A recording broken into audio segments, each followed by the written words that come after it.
Greetings everybody, I'm Michael Matsuda. I'm president of the Martial Arts History Museum, and here I am in the museum again. I'm always here. What I want to do is talk about the tour that we're doing. We're going to be launching our online museum tour, so I want you to get familiar with me and the museum and where we came from before we do the tour. There's a lot of people that have never heard of the museum, a lot of people that have no idea who I am. So I think before we launch the tour, I want to introduce people to the museum, which I did in the last video, a little bit about the museum. And then I want to introduce you to myself, who I am and what I'm doing. And then in time we'll get to the tour so everybody can get familiar. So many thanks again to Michael Perella and Nick Doherty for helping me put this together. You know, these are wonderful people and very supportive of the museum, and I truly appreciate it. So let's talk, next phase, talk a little bit about me. I don't like to talk about myself, but it's important that you know who I am before you help us out, you know, so a little bit of background. So my name is Michael Matsuda, born and raised here in California, so beautiful city, California, I love it here. Let's talk about martial arts. My father did martial arts back in the 1920s. He was introduced to the art of judo when my brother and I got about 8 years old, and this was in the 60s. He wanted us to take a martial art, and the only martial art back then in the 60s was judo. It was hard to find a karate place. So we went to the Japanese Community Center. We're very involved in the Japanese Community Center. So that's where I studied at the Sun Valley Japanese Community Center. My dad made us enroll, and day one they were throwing us all around. Now this is the time period, now keep this in mind. There were no mats. The mats were straw, literally straw with canvas on top, and that was the mats. And they threw me. I was, you know, back then they didn't accept kids in the martial arts like they do today. And there were just two of us. Me and Don Lisa were the only two kids in the entire judo class, and that was it. The rest were adults, so they tortured us. They threw us around like we were just little toys, paper toys. So I was glad they accepted me in the class, but it was torture. They literally tortured us. So if you study martial arts back to the 60s, you remember. It was at that same time, a lot of this overlaps each other. In the late 60s, I got introduced to Kung Fu. I think a guy at my cousin's, she had rented the rooms out at her place, and one of the guys had learned Kung Fu from some guy. I'm guessing it was Arkwai Wong, I don't know, but he started teaching me a little Kung Fu. There were not too many Kung Fu instructors back in the 60s, so I learned a little bit right there. So I got a picture here, so if you can see, that's me in my judo outfit. Yeah, that's pretty cool, huh? Anyway, so later I decided, when I left judo, I decided to learn jiu-jitsu. So I went to a community center, another community center, learned jiu-jitsu, and this guy came in. His name is Al DeCoscas, and if you don't know Al, this is kind of what he looked like back then. There he is. Okay, Al DeCoscas. He came in to the studio, and he started doing a little sparring, and I said, wow, that's a cool black outfit, and those moves look pretty circular, and I liked them a lot. And that was it. I was hooked on Kung Fu. I finally found a Kung Fu school at the YMCA, was doing Hongar Kung Fu.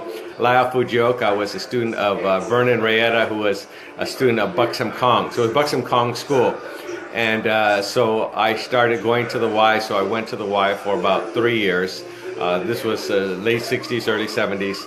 And from there I went to the Hollywood School, which was under Vernon Rayetta, and on Hollywood, on Kenmore and Hollywood Boulevard. And that was a great school. Buxom Kong later came and took it over.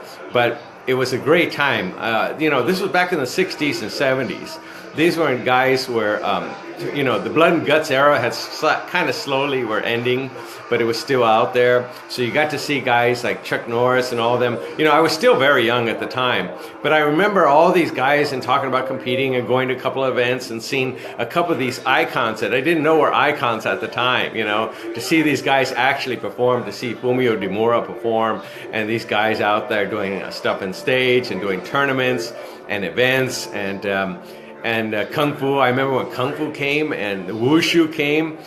They came to one of these big theaters, and back then Wushu, you couldn't find out about Wushu. So we got in there and we snuck in a Super 8 camera and we shot it so everybody can see what the Wushu looked like.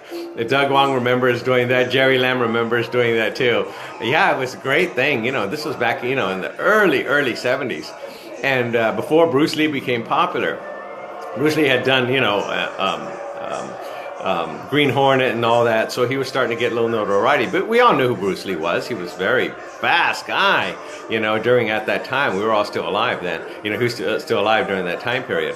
So I did Hungar Kung Fu and did that for about 10 years or so with Buxom Kong.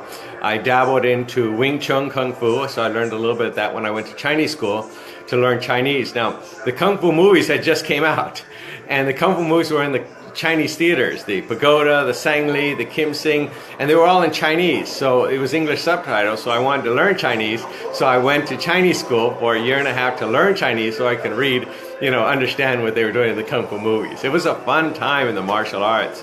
It was a blast. You got to see everybody, Bong Su-han, all these guys you got to meet when they were in their prime, and to see them out there and what they did, Tadashi, and Takaboda, when he was doing that hammering on his hand and all that cool stuff, and they were actually cutting people with a samurai sword with an apple on their mouth, on their neck. So you got to see all that. You got to see all these guys growing up, and what a wonderful time period that was.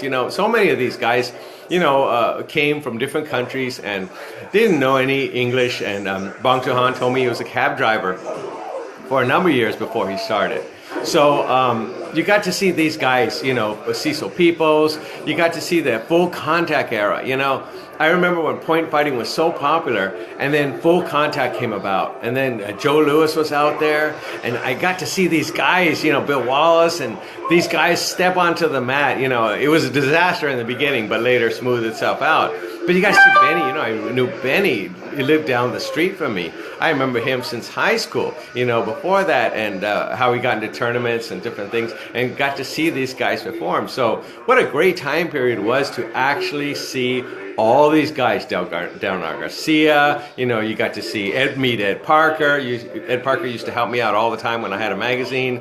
You got to see these guys in their earliest stages, George Chung, Cynthia Rothrock, and before that, Karen Shepard, and all these, Eric Lee. I got to see Eric Lee perform. How cool is that? So what a wonderful time that was in the martial arts. So after that time period, I started studying a monkey style Kung Fu. My friend was learning with me in Hungar. He went to the Hungar school, and I was already in the advanced class by the time he got there. And so I started teaching him. I'd go over his house, and I'd teach him Hungar to get him caught up with me to get into the advanced class. And he started learning a style called Monkey Kung Fu from a guy from Hong Kong. He came down and he was teaching him, and everything he learned the next day he was teaching me. So we were all learning Monkey Kung Fu at the same time, which was kind of cool. I didn't learn from his instructor, but I learned from my friend. So I did Monkey Kung Fu for 35 years. In between, I'm still doing Monkey Kung Fu. So it's, we're talking 1968 or so before that to now. I'm still doing it and teaching it. And I got to train full contact karate, which is really cool, under Cecil Peoples back in the 70s. He was a big champion then, and he's a great coach. So thank you, Sensei Cecil Peoples, for teaching me full contact karate and kickboxing. We had a great time. This was a wonderful time in the martial arts when new arts were starting, and I was very thrilled to be there and see that and be a part of it. So that was a great thing for me to learn from and to be part of history. How cool is that? So I started working for the magazines. I got a journalism degree, and I started writing for Inside Kung Fu. Thank you, Curtis Wong and John Stewart. They helped me start writing for Inside Kung Fu, so I started writing some articles.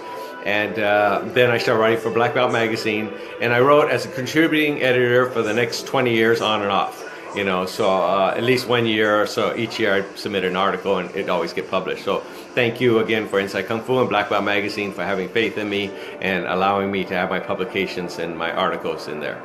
After that, during that time period, I had started my own magazine. I already now had a journalism degree. I had a big background in graphic design, and I was working as a designer. I was a graphic designer for many years as an artist. So I decided to start my own magazine called Martial Art Magazine. It was Southern California-based magazine, and it was covering the tournaments and stuff like that. Originally, it was supposed to cover tradition and history, but I got so many ads for tournaments, so Macho and Century and a couple of stuff like that, so I started focusing on tournaments. It took me away from what I really wanted, to tradition and history, but those were the advertisers. So that's what I did for about 1983 or so to 1987, 88, about 4 years or so. I did the magazine. Bob McCulley came along and made me an offer to purchase the magazine, and I said, oh, great, okay. So he purchased the magazine from me. I had thrown 3 tournaments already, the regional karate championships at Northridge, which were very nice. Thank you guys for supporting that. And it was a great time. We did a lot of tournaments, a lot of great stuff. So it was at that point when I sold the magazine, I got together with Doug Wong, Kerry Ogawa Wong, and I said, guys, you know, this is wonderful, you know, having tournaments and all this great stuff. But, you know, one day these magazines are going to be gone. And one day all these books won't be printed. So I need to do something that will keep our history alive. So I figured out back in 1988 I was going to go forward with the museum. Martial Arts Museum would be someplace that would be there permanently, would be there forever. And we don't have a museum at all. I know a couple of people tried to do a Bruce Lee museum and stuff like that, and it just ended in about a year or so. So I needed to make sure this was going to last. So I had been working as a producer for Blue Cross of California, and I did that. I also decided, look, I didn't know enough in 1988 to start a museum.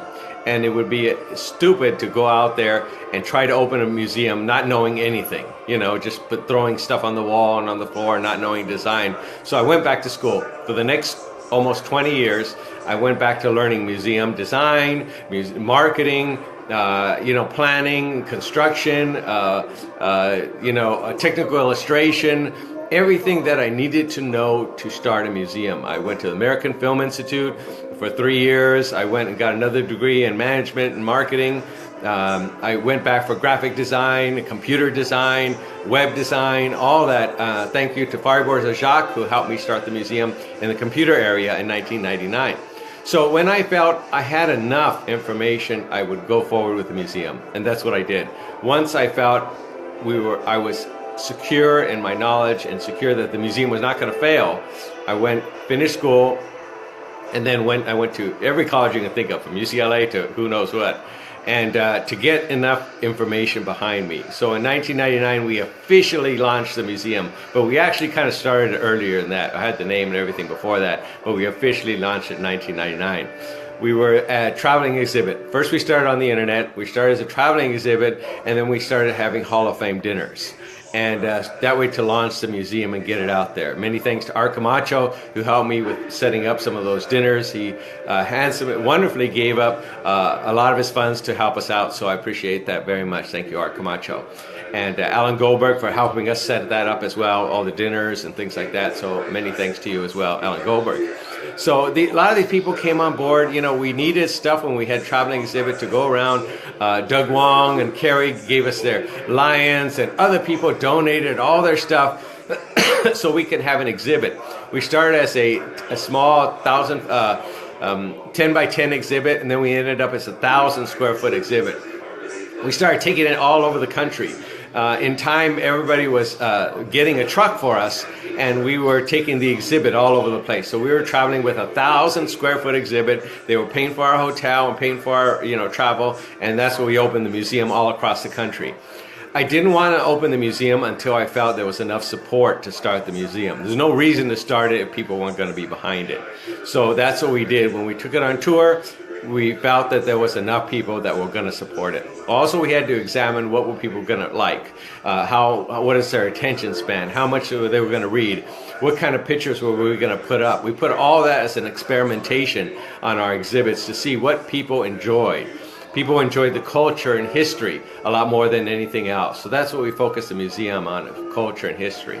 Now, during this time, I was still working, and on the weekends, and I would do everything. I would go to every state dinner. I met with, the governor and the mayor and the congressman, the councilman, and you name it, everybody. Thank you to Raphael Cochet and Joan Cochet for helping me go to all those dinners, helping me out. And we were there all the time, trying to market the museum to these big name guys, people in the city. We were trying to get every big name martial arts movie star on board, calling everybody, leaving notes. We never got a reply back from a single martial arts movie star, sad to say. But anyway, we had to move forward. So we tried every politician, and we did everything we could. So in the city of Santa Clarita, Congressman McEwen and Mayor West said they were going to help us, and they were going to create a series of museums in the city of Santa Clarita, and they were going to put us as one of them, and I thought this was a great thing. So at that same time, I got laid off. My work, I was working at Blue Cross of California as the producer for the commercials, and they had joined with Anthem, and they laid all the head guys off, and that was me. So thankfully, they gave me a package to last for a year or so, and I started the museum with that. And that we rented a place in Santa Clarita, and we were there for about a year. Unfortunately, things changed in the city, and they were no longer going to have museum. So we were stuck there in Santa Clarita. We had opened in Santa Clarita with the purpose of moving into their new facilities. And so we were left high and dry. So, and when our year lease ended, we just left there and said we're going to look for a city that's going to be open to art and history in the museum. We found the city of Burbank was more open to it. Unfortunately, we were in a place that we couldn't find a place for the museum, and it was beginning a big struggle supporting this. So my wife and I decided to sell our home. So we sold our home. We sold most of our furniture, and we bought a commercial building, and that's where the museum is now. So we had to live a little bit off my brother and stuff, and we're kind of living out of a suitcase sort of right now until things can get moving more. So that's what we did. We felt it was important that the martial arts history be preserved. And without this history, all those sacrifices at Bang Soo Han and so many great people will be lost. You know, what Ed Parker did, what so many people did without a museum, and no one else is going to do a museum. You know, people will try to do the who's who and kind of stuff, but to keep our history alive is very important. And I felt that was important enough to make the big sacrifice is selling our home and buying the museum. So we own this building here, and we're doing everything we can to make sure it works. This is our 5th year, and thankfully the museum has been doing well every year. It has doubled in people coming. We are now approved by the Burbank Unified School District, so next year we'll be packed, and the Los Angeles Unified School District, so next year is going to be packed. So nobody gets paid at the museum. You know, sad to say. You know, it's nice nobody gets paid, but it would be nice if somebody got paid. But anyway, nobody gets paid at the museum. It's all voluntary. Everything goes right to the museum to keep this place running. So thankfully, it all runs well. It all pays for itself and pays for more so we can do exhibits. And the people coming to our events help us out a lot. So we have events about twice a month, and those events really help the museum. So we got a lot of stuff looking forward to now. The museum is secure. We've been here 5 years. It's multiplying, double every year. We've launched Dragon Fest, and we're now looking for a bigger location. So with a bigger location, we can do a lot more. We can sell this facility. We can get a new place, and your help is needed to get it. So we get a new place, and that way we can do great stuff, and hopefully I can get back in home again. That would be nice. Anyway, you know, the museum is I think it's an important thing. You know, very important thing. When my mom passed away, she left us a little funding so that way I can keep things going for myself, livelihood. So thank you, Mom, for helping us out in there. So anyway, the museum is a big effort, you know, but it's a wonderful effort. This is something wonderful for the martial arts community. There's nothing like it, and there will never be anything like it. I think the martial arts means so much to me, and I know it means so much to you. You know, getting your black belt, imagine how that felt. to me, the museum is so unique, and I think it's a wonderful thing for the community. And we need to go forward and put in that effort. We need to get behind the museum so we can get in a larger place, and that way we can do a lot of tours. Imagine 2,000 kids a day coming through the museum. So I'm going to end it at that. There's a lot more I can say, but you know, the martial arts has been good to me, and I know it's been good to you. It's made careers out of some people. It's made you movie stars. It's made people with successful businesses. Thank you all who have successful businesses. I hope you will come on, big companies who haven't supported us. I hope you will now come and support us. This is a big effort, but I can't do it alone, and I need your help. So come by, help us out, support the museum, and watch our tour. Encourage people. The tour will help us raise a lot of funds. A lot of people from a lot of countries can't see the museum. The tour, they'll just pay $10 and watch the tour for an hour. And how great would that be? And that'll help the museum a lot. So anyway, I bored you to death about me. I don't want to talk about me anymore. That's it. Let's talk about the museum from here on. So thank you guys all so much, all the volunteers for supporting us. Thank you for helping us out. You know, we could not have done this without you. So please watch for more tour information, and keep supporting the museum and coming and help us out. I know we're going to do great things together. Thank you very much.